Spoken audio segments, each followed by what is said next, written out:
and it's fine. You know, I'm covered in bug bites probably, but it was worth it. But when you were saying you climbed in that tube, it reminded me of something popped in my head of a story when I was at Chuck E. Cheese for a friend's birthday. We were, I don't know, like 5 at the oldest, very young, probably younger, like 3, 4. And we're on that slide and ball pit apparatus that they have at every Chuck E. Cheese, because we're almost at the age where like we can't even reach the games. Like we'd have to be held up there by our parents to play. And I remember this one kid that even at 4, I was like, this kid's weird. Why is he hanging out with me and my cool friends? And we were crawling around all together. And then we went in a line to go down. We were waiting in line to slide down the slide into the ball pit.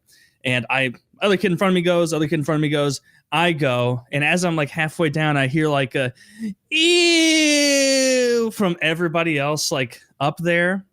And like, you know how you come down and you could hear like little echoes and things of children's voices, and I heard like Scott pooped. Oh Scott no! pooped his pants. Ew. And then the kid didn't want to he still wanted to go down the slide, and so he went down the slide, and shit smeared the entire way down that bright yellow Chuck E. Cheese slide into the ball pit. And because it was a shit incident, it wasn't just onto the rubber mat that could be washed. Because he went into the ball pit, everybody had to get out for the remainder of the day because all the balls had to be sanitized and everything cleaned out. And this is 15 minutes into a party.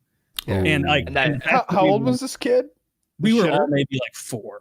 Like we were very little. You know, the saddest thing is there's probably some 17-year-old employee who's on like shit cleanup duty. That's the day you quit, right? I used to work at McDonald's, and it'd be like that. Someone would vomit. I'd just be like, nah, just walked over.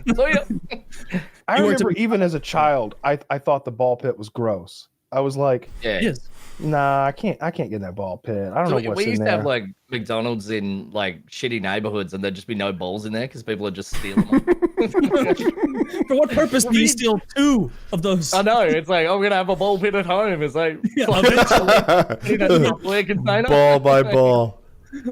I slowly rob McDonald's around Australia. So both of you ran from your parents when beatings were to be administered? If it was it's possible, absolutely. Like sometimes I would be, I'd be within arm's reach, and they'd snatch me up, and they'd have you, But if I could escape, I absolutely would, for sure. And then with my mom, certainly, like we'd have a tussle. She'd have to, because she's not stronger than me at almost any point in my life, and so she's really got to tackle me to get me down. But most of the time, I could like run around and around a bed or like a tree table or something, and I could fend her off and keep her away. So she would get into like throwing things sometimes or whatever. How you would have done in my household, right? Like how that would. So first, I was never outside when I got beat. Like outside, people didn't know. No, it's evidence. But inside, like you can't run. Like you're just gonna run to some corner of the house, and eventually you're trapped there. And now, beatings were always administered in a blind rage. So you didn't want to flare up this rage even higher, right? Blind rage. Yes. Beatings were always administered in a blind rage. Wait, you're older. You're older than us, Woody. So the beatings were probably a little bit more severe. Dude, yeah. And like I don't know. Like the blind rage beatings.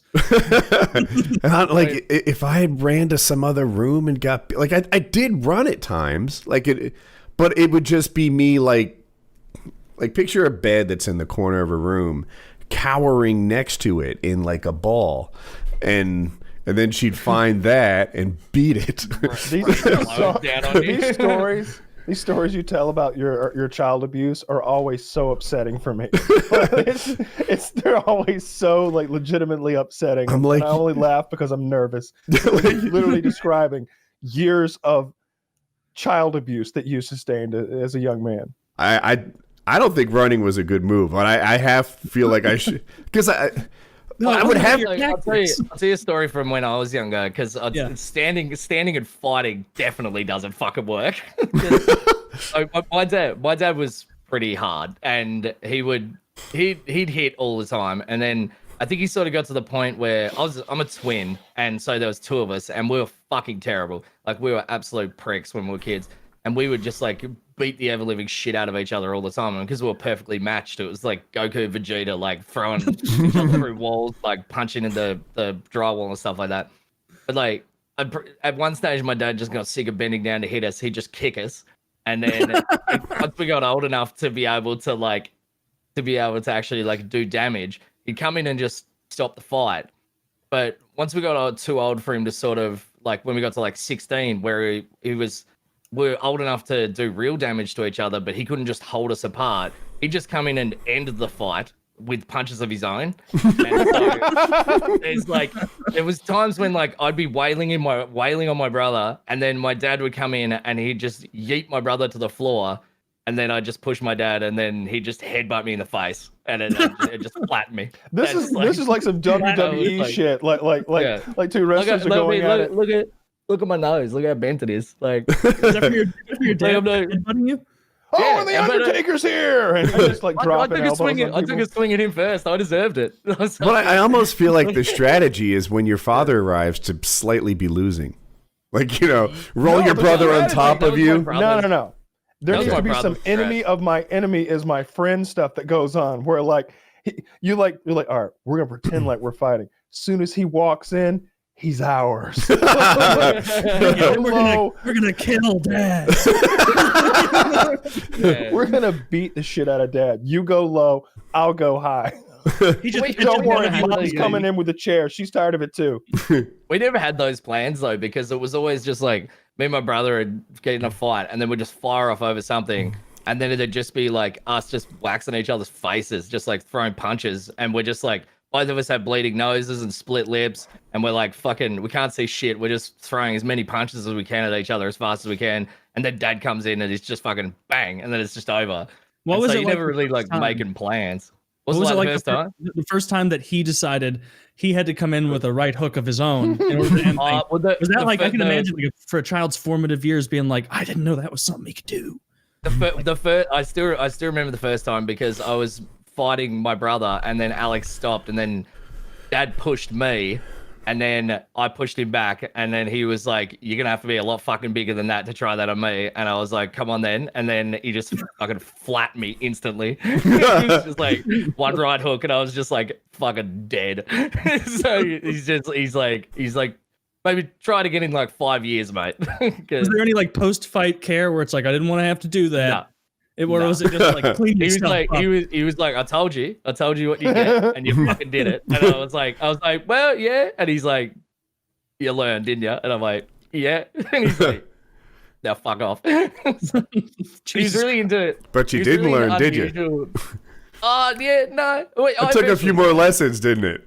It took not like a million lessons, but it was always when my brother and I went way over the top. Like we were like fucking each other up. We fought shitloads when we were younger, and we'd like beat the shit out of each other, and then he'd come in and break it up. What's your relationship with him now like?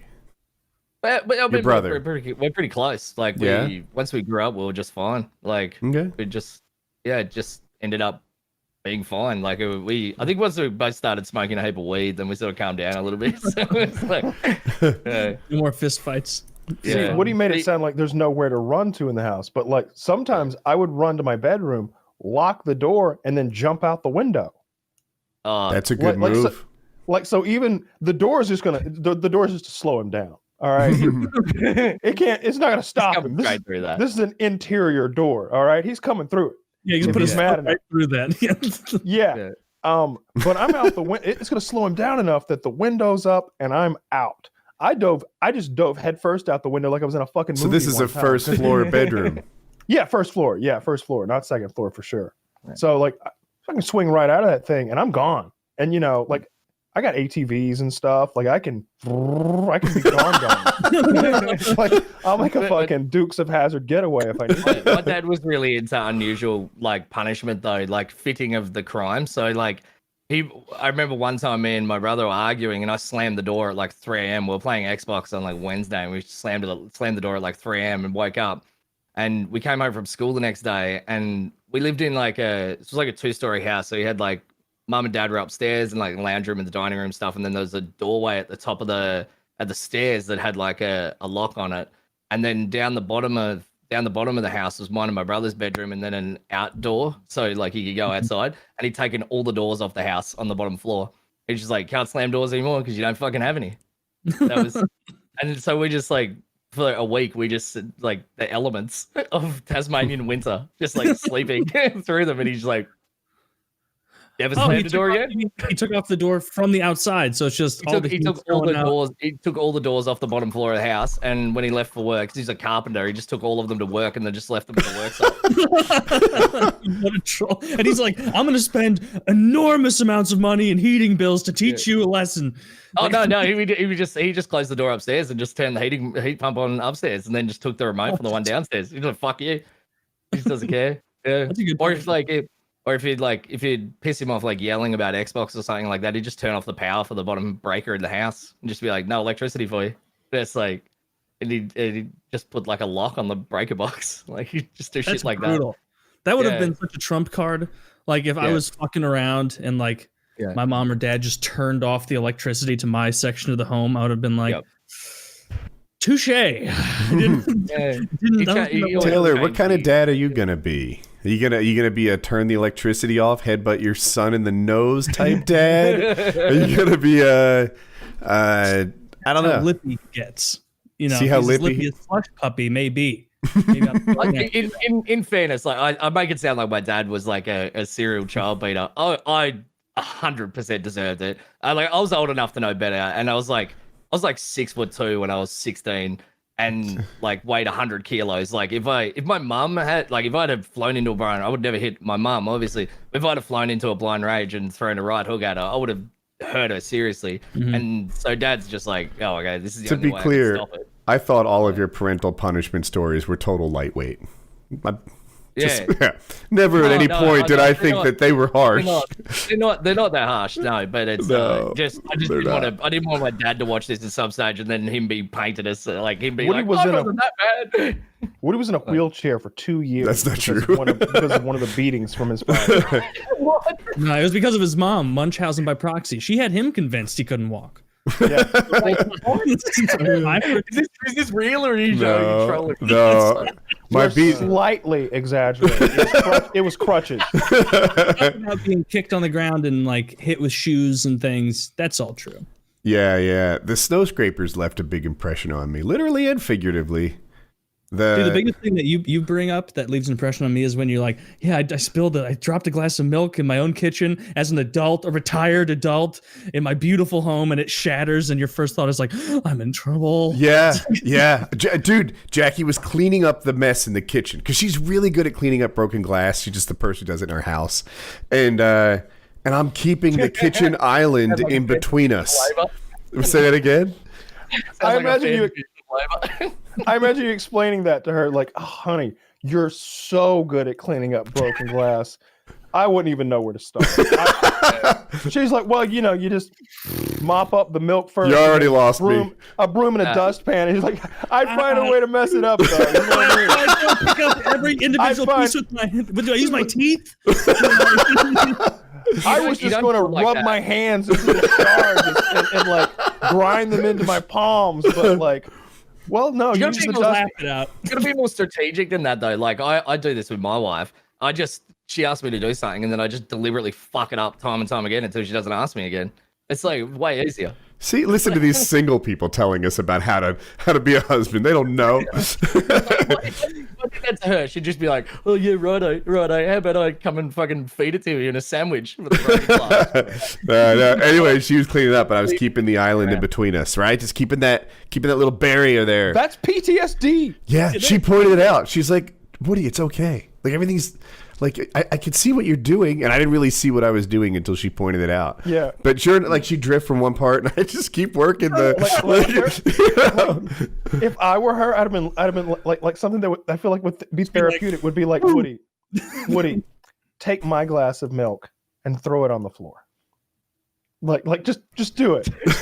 You need to let go of this fear you have inside of you of like minor infractions that you were abused for as a child for years, It just becomes like a cathartic moment for Woody. Like music's playing, but he's destroying everything in his house. Everything in his house. Take that, Mom. And he just kicks the door down. And he's like, "All right, motherfucker!" And just starts like smashing China plates down. I'm not in trouble. I'm not in trouble. This is my shit now. So dark. So dark. Do you still have a relationship with them, Woody, or do you just? Yeah, I talked to him on the phone. Yeah. Not in person. Now you stay in New Jersey. I'm behind my kitchen island. They're in Florida now. No, I saw him. I don't know, 6 months ago, something like that. Maybe it was longer. It's not a big deal. There's no lasting effects. He does piss himself every time he has to scrape ice off his windshield, though. That's Just more fetishistic, though. Yeah, I mean that's on purpose. He enjoys that. It was too rough. It was too rough. Of course, it was too rough. We're describing his child abuse, not ironically.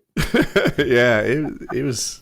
I feel bad, and I know your mother's listening to this. She watches your son, child abuser. Oh, you've been called out. He should have been taken from you. No, you're overdoing it. But she overdid it too. Overdid it. Yeah. What is it called where you file for emancipation? Yeah. You can do it now. Emancipation. Yeah, but if they have money when they die, then he's not going to get it. So he's just like, I'll just stay away from them. No, yeah, it was a lot. I never got in trouble for doing like random shit like that. Like it was like just like dropping something. I wouldn't get in trouble for that. But it was always like deliberate infractions, you know? Oh yeah, no. I deliberate infractions wasn't really what that I recall. You know, like one that's burning in my head right now, and I know you guys are going to think it's overkill to get hit for, but it is. I literally spilled milk, like I tipped a glass over. It didn't break or anything. And, you know, of course, that was rough. And then I had to clean it up. But afterwards, I didn't clean the bottom of the glass, so it left a ring. And this is a kitchen counter, like for Micah. Like, it's okay to get liquids on it. And then there was another round of, like, trouble for that. Because I left a ring behind. When you say another round of trouble, I don't know that she hit me the second time, but it was like yelling and screaming at me because now there's a ring. Name call? I'm not sure. But when she called you names, what would she go after? Would she call you stupid? No, I wouldn't say she... Like, it wouldn't be name calling along those. It would be more like, you know... She wouldn't say, like, you're an asshole, right? Like, that would be never something that I would hear. Okay. But you're not working. You're not, you know, meeting expectations. You're not doing this. You're embarrassing me. That kind of stuff is what she would say. Are your parents Asian? No. It sounds like one of the Asian school complexes where it's like it's the end of exams and it's like, oh no, I'm not gonna pass. Put a pencil at my nose and headbutt the desk. Like, I'm not good enough. Are you the perfect husband? Are you the perfect